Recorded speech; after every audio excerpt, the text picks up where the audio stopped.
নমস্কার সবাইকে। আজকে আরও একটা নতুন ভিডিও নিয়ে আপনাদের কাছে চলে এসেছি আমার পেজে। আর আমি বলছি কলকাতা থেকে। Thank you so much. তোমরা আমার প্রথম ভিডিওটাতে অনেক অনেক অনেক ভালোবাসা দিয়েছো, মায়েরা বিশেষ করে অনেক ভালোবাসা দিয়েছো। তো আমার ভিডিও করার আরও বেশি করে আগ্রহী হয়েছি। তো আজকে আমি যে ভিডিওটা নিয়ে বলবো সেই ভিডিওটাতে হচ্ছে বাচ্চারা নিউবর্ন বেবিকে কিভাবে আপনারা এই শীতকালে জামা কাপড় পরাবেন। অনেক ক্ষেত্রে অনেক মায়েদের প্রথম বেবি হয় বা প্রথম সন্তান যাদের হয়, সেক্ষেত্রে মায়েরা অনেক বেশি ঘাবড়ে যায়, অনেক বেশি ভয় পায়। কিভাবে বাচ্চাদেরকে জামা কাপড় পরাবে, কিভাবে তাদেরকে রাখবে ঠিক করে, কিভাবে বুঝবে তাদের ঠান্ডা লাগছে, এই সব কিছু নিয়ে আজকের আমার এই ভিডিওটা। আর যদি আমার এই ভিডিওটা ভালো লেগে থাকে অবশ্যই চ্যানেলটিকে সাবস্ক্রাইব করে দেবেন, সাথে বেল আইকনে থাকা টুক করে একটা ক্লিক করে দেবেন, যাতে আমার সমস্ত ভিডিওগুলো তোমাদের কাছে পৌঁছে যায়। আর অবশ্যই করে যদি তোমাদের কোনো কোয়ারি থাকে কমেন্ট বক্সে জানিয়ে যাবেন, আমি চেষ্টা করব সেই ভিডিও নিয়ে আপনাদের কাছে চলে আসার। তো চলো আজকে শুরু করা যাক।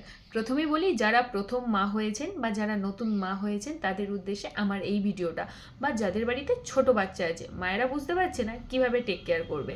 আগেকার দিনের মা দিদারা অন্যভাবে টেক কেয়ার করে গেছে, এখনকার মায়েরা সেটা কিন্তু চায় না, তারা একটু আলাদা রকমভাবে চায়, তাই তো? তো চলো সেই সমস্ত কিছু নিয়ে ভিডিওটা শুরু করা যাক। প্রথমে বলে রাখি, বাচ্চার কয়েকটা জায়গা সেন্সিটিভ জায়গা, যেখানে বাচ্চার ঠান্ডাটা আগে লাগে। সেটা কোথায়? দুটো কান, মাথা, পা আর বুকের কাছে। এই কয়েকটা জায়গা বাচ্চার সব থেকে বেশি ঠান্ডা লাগে। আপনি যদি এই কয়েকটা জায়গা সুন্দর করে কভার করে রাখেন, তাহলে আপনার বাচ্চার ঠান্ডাটা কম লাগবে। এবার বলবেন যে কীভাবে বাচ্চাকে কভার করব আর কি করে বুঝবো বাচ্চার ঠান্ডা লাগছে, তাই তো? তো বাচ্চাকে কভার করার আগে আগে বলে দিই, তুমি যে কটা ড্রেস পরে, মানে মায়েদের কথা বলছি, আপনারা যে কটা ড্রেস পরে কমফোর্টেবল ফিল করছেন, বাচ্চার তার থেকে একটা লেয়ার বেশি দরকার হয়। ধরুন বাচ্চাকে আপনি খুব ঠান্ডা পড়েছে, বাচ্চাকে কিভাবে কভার করবেন? অবশ্যই দুটো বা তিনটে লেয়ারে জামা পরাতে হবে, কিন্তু জামাগুলোকে আগে ভালো করে নোটিস করতে হবে যেন খুব টাইট ফিট জামা না হয়। সেক্ষেত্রে বাচ্চার ইরিটেশন থেকে সাফোকেশন সমস্ত কিছু হতে পারে, বাচ্চার ইচিং হতে পারে আর কি।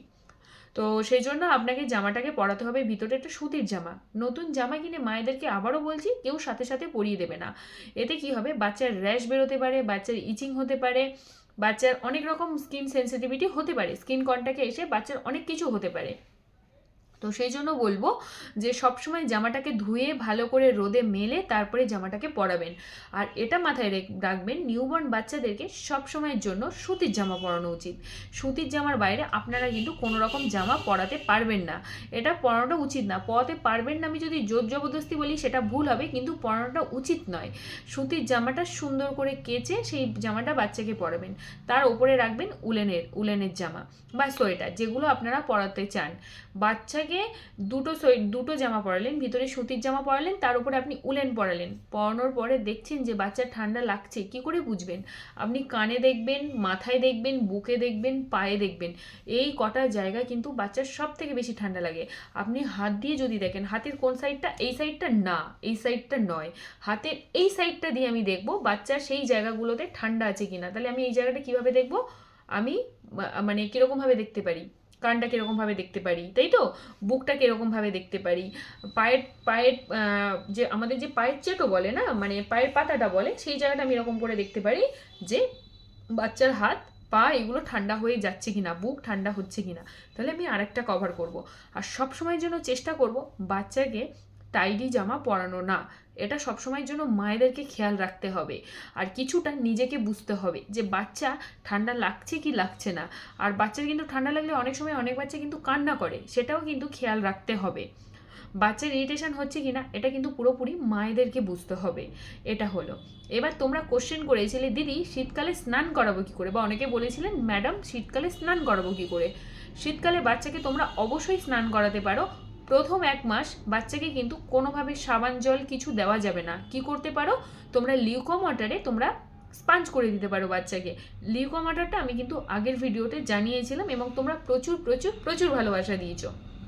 তাহলে লিউকোয়ার্ম ওয়াটারটা কী করতে হবে, লিউকোয়ার্ম ওয়াটারটাকে আমি গরম জল ঠান্ডা জল মিক্সড করে হাতটা এইভাবে ডুবিয়ে দেবো না, হাতটাকে কী করব এই এলবো দিয়ে দেখবো, এরকমভাবে দেখবো এই জায়গাটায় যদি আমার সয় তাহলে জানবো বাচ্চার গায়ে সয়েছে। আর সেটার থেকে একটু বেশি একটু ঠান্ডা করে নেবো, যতটা আমাকে এখানে সয়েছে তার থেকে একটু ঠান্ডা, সামান্য, খুব ঠান্ডা না। সেই জলে বাচ্চাকে আমি সপ্তাহে 2 থেকে 3 বার স্নান করাতে পারি, বাকি দিনগুলোতে আমি স্পাঞ্জ করাতে পারি। প্রথম 1 মাস বাচ্চাকে আমি শুধুমাত্র লিউকোয়ার্ম ওয়াটার দিয়ে স্পাঞ্জ করিয়ে দেবো, প্রথম 1 মাসের বাচ্চাকে। তারপর থেকে ডক্টরের পরামর্শ নিয়ে আপনি স্নান করাতে পারেন। অবশ্যই 1 মাস পরে ডক্টরের চেক আপ করে তারপরে এই ডিসিশান নেবেন। সাথে বাচ্চাকে কিন্তু কি মালিশ করতে পারেন, বাচ্চার ব্লাড সার্কুলেশনটা খুব জরুরি। প্রথম 1 মাস বাচ্চাকে কোনোভাবে মালিশ করতে যাবেন না, তারপর থেকে আপনি কিন্তু মালিশ করতে পারেন। মালিশের মধ্যে অলিভ অয়েলকে রাখতেই পারেন, অনেকে জনসন বেবি অয়েল রাখেন, সেটা আপনাদের ওপরে বা আপনার পেডিয়াট্রিশিয়ান কী সাজেস্ট করছে তার উপরে ডিপেন্ড করছে। অনেক ক্ষেত্রে মায়েরা সর্ষের তেল মাখান, অবশ্যই সেই সর্ষের তেলটা যেন ঘানির তেল হয়, সেই তেলটা কিন্তু খুবই ভালো সর্ষের তেলটা মালিশের জন্য। কিন্তু সবটাই কিন্তু আপনার পেডিয়াট্রিশিয়ানের পরামর্শ নিয়েই কাজটা করবেন। সেটা কিন্তু প্রথম 1 মাসের পরেই বাচ্চাকে মালিশ করবেন, এতে বাচ্চার ব্লাড সার্কুলেশনটা ভালো থাকে। তো যাই হোক, আজকে ভিডিওটা অনেক লং হয়ে যাচ্ছে, আমি এর পরের ভিডিওটাতে অবশ্যই নিয়ে আসবো আপনাদের পছন্দের টপিক নিয়ে, অবশ্যই কমেন্ট করে জানাবেন। আর যদি আমার ভিডিওটা ভালো লেগে থাকে অবশ্যই আমাকে সাবস্ক্রাইব করে দেবেন, বেল আইকনে থাকা ক্লিক করে দেবেন, যাতে আমার সমস্ত ভিডিওগুলো আপনাদের কাছে পৌঁছায়। নমস্কার সবাইকে, আজ আসি, আবারও দেখা হবে নতুন একটা ভিডিও নিয়ে। বাই সবাইকে।